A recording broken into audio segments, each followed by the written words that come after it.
Okay. Ayan 'no, so ito yung mga blessings guys. Again 'no, sabi ko nga sa inyo, blessed kayo, pero yung may balakid sa blessings niyo guys 'no. So wag niyong hayaan na yung pagiging nega niyo ang maging balakid sa mga blessings niyo. Kasi blessed talaga kayo sa kaperahan, Scorpio 'no. Kaya lang yung iba, kaya hindi nakaka-experience ng blessings dahil nga dun sa pagiging nega. Pero kung hindi ka naman nega ka-pixie, ito talaga ranas na ranas mo 'to. Danas na danas mo itong mga blessings sa kaperahan, nagmu-multiply, lumalago 'no. More money, more income talaga yung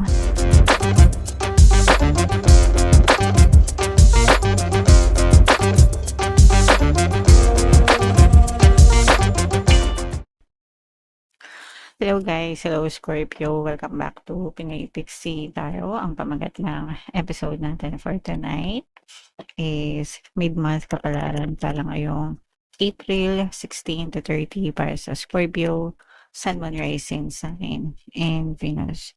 So, unahin natin itong deck na to guys. Ito yung mga angel messages para sa inyo mga kapiksi. Kung ano lang yung makaresonate guys, take that message. So, ito mga kapiksi, ibig sabihin nito guys, no? Naka-move on na kayo na parang malapit nang mag-heal or kung nasa healing stage kayo mga kapiksi, parang nandun kayo sa mga 80 to 90% ganyan ng healing nyo. Healing is paggaling guys, no? So, konting tumbling na lang, konting kembot na lang guys, matatapos na yung healing process nyo. Naghihilom na yung mga sugat nyo, mga kapiksi, no? And okay lang yan kasi iba-iba naman tayo ng um, healing process at saka yung kung gaano katagal dahil depende yan sa sugat na ating na-experience guys. So this can be emotional, physical, mental, and even yung spiritual guys. Pero ang importante is nakaka-recover na kayo kahit papaano. Alright? And ito yung mga blessings guys, no? Pero for some of you, maaari may mga balakad sa blessings nyo. Ibabangga natin yan dito guys, no? Mga kapiksing, kung ano man yung mga balakid na yan. Pero definitely guys, ito yung mga blessings or maaaring nagkakaroon ng balakad sa mga blessings nyo. Kung napanood nyo yung blessings na episode natin nung nakaraan, i-check nyo yung video na yun guys kasi kung may balakid doon, doon nyo malalaman mga kapiksing. And eto naman guys, you will be connected or parang lumalakas yung connection mo online mga kapiksi, no? So, especially if yung trabaho mo or pinagkakakitaan mo is anything na may kinalaman online. So, magiging prosperous ka dyan or magiging successful ka mga kapiksi. Alright?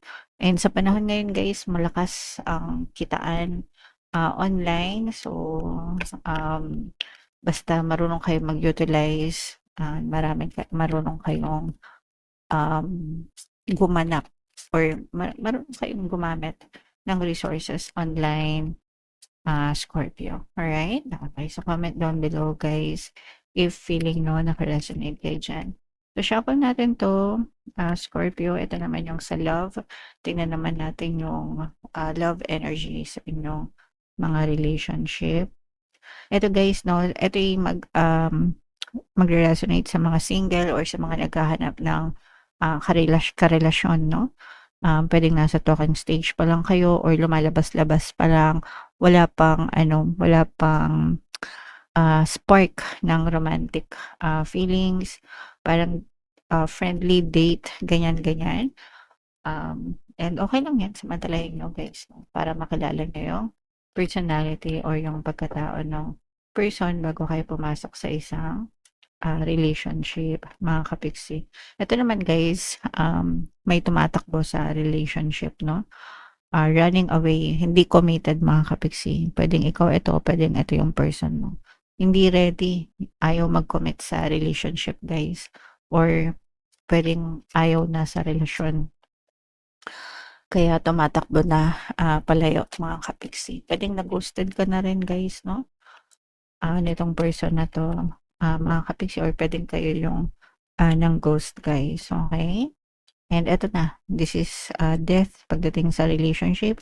Yung tumakbo, or yung tumatakbo para sa kanya wala ng pag-asa 'tong relationship na 'to kaya siya tumatakbo palayo. Especially true kung ghosted kayo guys, bigla na lang naglaho itong person na 'to, yun na yung sagot niya, ayaw na niya. No second chances, closure na. So, what's dead is dead mga kapiksi, right? So, RIP na sa relationship mga kapiksi. So, comment down below guys if naka-resonate kayo dyan. So, shuffle natin to. Hanapin natin yung energy ng Scorpio mga kapiksi. Walang sining-shuffle ko to guys. Panoorin nyo muna yung video natin regarding sa ating paano mag-manifest ng abundance video first. Kapiksi, sawa ka na ba sa mga struggles at hirap sa buhay mo? Masipag ka ba at masikap sa buhay ngunit hindi ka pa rin umaasenso? Ilang beses ka na bang nag-attempt mag-negosyo at mag-invest pero palagi ka pa rin nalulugi? Sa pagkakataon na ito ay maaaring may subconscious beliefs ka na nagiging balakid sa iyong pag-unlad at pagyaman. Introducing, paano mag-manifest ng abundance video course. Dito ay matututunan mong ma-overcome ang mga balakid mo para tuluyan ka ng umunlad, umasenso, sumagana, maging matagumpay, successful at maswerte sa iyong kabuhayan, pera, trabaho, negosyo, salapi at kaperahan ng bonggang-bongga. Dali, mag-send na ng email sa pinoypixie@gmail.com at simulan na ang iyong pagyaman ngayon. Alright, so sa lahat ng gusto mag-avail ng course guys, meron tayong paano mag-manifest ng abundance video course, paano mawala ang third party at magkaroon ng harmonious na relationship, paano papalikin si ex or vice breakup. Sa mga interesado guys, mag-send lang kayo ng email sa pinoypixie@gmail.com. And sa mga naghahanap ng pampaswerte guys, meron tayong money shaker jar ito guys. Super effective na pampaswerte mga kapiksi at saka itong guys. Ito yung WhatsApp number ko guys, i-chat nyo lang ako dyan. Huwag na kayong magpahuli mga kapiksi kasi sobrang dami ng sumasakses guys dyan sa money shaker jar na yan, mga kapiksi. So, this is both positive and negative. Sa negative guys, nakikita natin na yung iba sa inyo may mga problemang pinagdadaanan, matinding problema, mga ano to guys, parang mga disappointment, frustration. Yung iba, na-frustrate sa ito yung kinakain ng pagkanega mga kapiksi, no? Mas lamang kasi yung pagkanega nyo kaysa sa positive. Kaya kahit kumikilos kayo, gumagalaw kayo, hindi kayo nakakita ng resulta, ang ending, napo-frustrate kayo. Kapag nagpo-frustrate kayo, lalong naninega yung sitwasyon nyo. Okay? That's why, napaka-importante na think positive. Kunwari, may tindahan ka or nagsimula ka magtindahan. So, magbubukas ka. Ina-expect mo, maraming customer, maraming bibili, pero ang nakita mo is konti yung customer, konting bumibili. So, ang naiisip mo agad, bakit walang bumibili, ba't konti yung bumibili? Okay.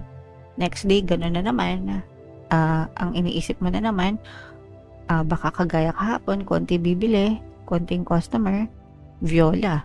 Ganun nga yun nangyari. Hanggang sa nag-spiral ka na nag-spiral.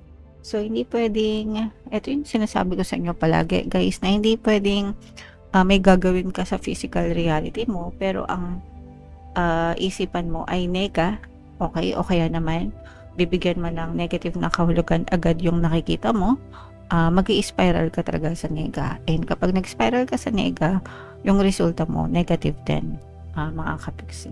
Okay? So, yun yung nangyayari sa inyo guys. Meron kayong ginagawa, nagsisikap kayo sa buhay, nagtatrabaho yung iba sa inyo, nagsiside hustle, nagsisideline, lahat na ginawa, pero hindi nakakita ng resulta. Ang dahilan yan ay dahil masyado kayong nega sa buhay nyo. So, yan yung nagiging balakid. Yun yung sinasabi natin ng balakid sa mga blessings. Yung pagiging nega nyo guys. Okay? So, ito, walang makakapagbago niyan kundi kayo. And walang tulong sa inyo kundi kayo din kasi kayo lang yung makakapag-control ng isip nyo. So, kapag ka ganun guys, kapag nakaka-experience kayo ng nega, sabihin nyo, okay lang yan, ngayon lang yan, bukas okay na ulit. Okay? This too shall pass, lilipas din ito, magiging ma-okay din ako. So, ganun guys, no? Hindi pwedeng kumikilos kayo tapos nega kayo, hindi talaga kayo makakita ng resulta kahit anong kilos nyo, kahit anong dasal nyo. Pero kung ubod kayo ng nega guys, nega pa rin yung magiging resulta nyo, mga kapiksi. Okay? So, yun yung baguhin nyo guys kasi yun yung nagiging balakid sa mga blessings nyo. Alright? Sa positive naman guys, ito nakikita natin na may mga magagandang opportunities, no? Especially guys, pwede sa mga investment, no, negosyo, pwede rin na opportunities sa abroad or relocation sa ibang bansa o kaya lilipat ka ng ibang company kung ikaw ay nagtatrabaho or lilipat ka ng ibang kliyente kung ikaw ay mga freelancers guys. Pero itong mga bagong opportunities na to guys, ito yung magiging solusyon sa mga money problems nyo guys, kung kayo ay may mga money problems mga kapiksi. Okay? Kung kayo ay may mga money problems guys, itong mga opportunities na to makakatulong para masolusyonan yung mga problema nyo sa pera guys, and may chance na lalo pang mag-multiply, lumaki, lumago, no? Yung inyong kaperahan. Basta alisin nyo tong balakid na to guys, kasi ito yung balakid sa kaperahan nyo, no? Yung pagiging nega nyo. So make sure na positive kayo palagi mga kapiksi when it comes to money or dealing with money guys. Yung i-follow nyo lang yung palagi kong sinasabi sa inyo na affirmations. Money come to me, palagi ako may pera, palagi ako nagkakapera, I'm the king of abundance, I'm the queen of abundance. So pag palagi kayong nag-affirm, makinig kayo ng mga pampaswerte sa criminals guys, magiging magaan yung daloy na kaperahan sa inyo mga kapiksi. Okay? Ayan, no? So ito yung mga blessings guys. Again, no? Sabi ko nga sa inyo, blessed kayo, pero yung may balakid sa blessings nyo guys, no? So wag nyo hayaan na yung pagiging nega nyo ang maging balakid sa mga blessings nyo, kasi blessed talaga kayo sa kaperahan Scorpio, no? Kaya lang yung iba kaya hindi nakaka-experience ng blessings dahil nga dun sa pagiging nega. Pero kung hindi ka naman nega kapiksi, ito talaga ranas na ranas mo to, danas na danas mo itong mga blessings sa kaperahan, nagmumultiply, lumalago, no? More money, more income talaga yung maaari nyong na-experience sa inyong buhay. At saka, ayan, oh, grabe. Sorry na guys, no? Na-excite ako kapag positive yung nakikita ko sa barahan ng mga kapiksi. So, ito yung energy ng blessings, pagpapala, kasaganaan. Ito yung energy ng swerte, good luck, good fortune. So, swerte talaga kayo sa pera, guys. Blessed talaga kayo sa pera. Pero again, no, yung iba sa inyo may mga balakid kaya hindi nyo to nararamdaman. Pero yung iba sa inyo na mga walang balakid naman, kasi iba-iba kayo guys. Yung iba may balakid, yung iba wala. So, kung nandito kayo, naka-align kayo sa energy na to guys, lalo kayong i-bless, lalo kayong pagpapalain, lalo pa kayong suswertehin sa buhay nyo guys. Okay? So, imain-main nyo na yung mga swerte na yan, good luck, good fortune, mga kapiksi. And umiwas sa gulo guys, no? Palaging maging kalmado sa lahat ng pagkakataon. Kung meron kayong mga kailangan kausapin or isettle, makipag-usap ng maayos mga kapiksi. Umiwas sa gulo guys, no? Malas yung mga gulo-gulo na yan, Scorpio. Right? So, comment down below guys if feeling nyo naka-resonate kayo. And for more tarot readings sa Scorpio, ito yung playlist nyo. Ito naman yung ating success stories ng paano mag-manifest ng abundance video cards. I-mind nyo na to guys sa comment section. For more, ito yung ating money shaker jars. Panoorin nyo. Thank you for liking, sharing, and subscribing. See you next time guys. I love you all. Have a nice day. Bye-bye.